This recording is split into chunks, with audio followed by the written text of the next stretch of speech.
Hi, my name's Andrew, also known as Nina West. I've been doing drag for the last 23 years.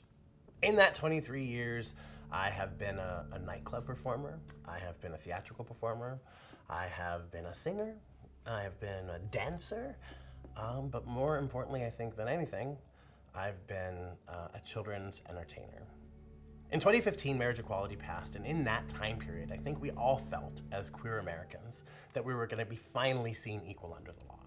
My friends were having conversations about wanting to have kids, wanting to adopt, or even have their own biological children. They were wanting to get married.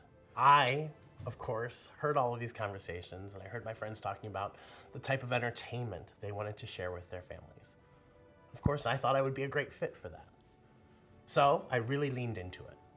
I began to cultivate an act and cultivate a persona that would help share the joy of LGBTQI+ art and culture and true brilliance. In that, I started Drag Queen Story Hour at a local library. I began reading to children. I began to share these stories about how you embrace yourself, stories about sharing, stories about kindness, and stories, yes, about what my family looks like. All of those things had wonderful, wonderful power and were greeted with love and joy and acceptance in my local community of Columbus, Ohio. Fast forward a couple years later, and I began to see the other side of this coin, and it was scary, and it still is scary. It's actually more scary now than it's probably ever been. I took the opportunity to do Drag Queen Story Hours live on Instagram. The first Drag Queen Story Hour was a huge success. We had thousands of viewers joining in, singing along, dancing, and sharing in a story about what color my crayon was. As the second Instagram Live Story Hour started, the joy that I was used to from the first hour quickly dissipated, and it became a very scary place where the conversation and the language being used in the conversation was both terrifying and threatening.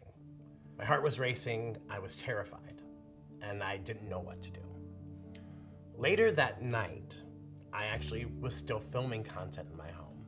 I had a live interview with my friend Frank DeCaro, and during that interview, I was sitting there live having a conversation when someone stood outside of my window and began to blow air horns into my home. That's when I knew I was in trouble. I remember sitting there, looking directly at the camera on my computer, frozen, seeing my own reflection back at me. And you could probably find this footage of me looking down, texting quickly my best friend, asking her to call the police. I don't know if I'd ever been so scared in my life. That went on, and those threats went on to, it turns out, my whole private life being doxxed and put on the internet and on the dark web.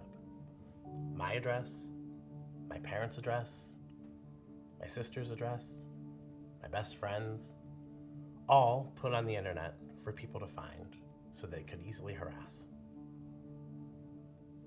Signs were put in my yard. It was the first time I'd seen the insult of groomer levied against me in my yard in 2020. And it made me feel sick to my stomach. How could someone who had no idea who I was or what I stood for tell me who I was and tell me the type of person that I would be?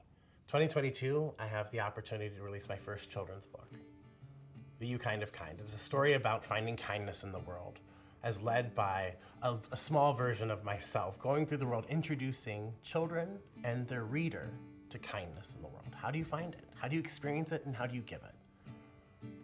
Something so innocent and so joy-filled was yet again attacked by people who had no idea what they were speaking about.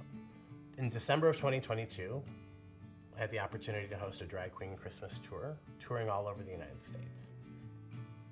I quickly became aware of how dangerous and how unsafe it was actually becoming in our country to be a drag entertainer.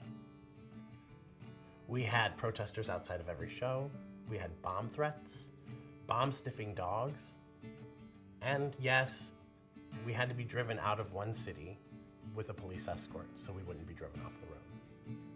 So what do?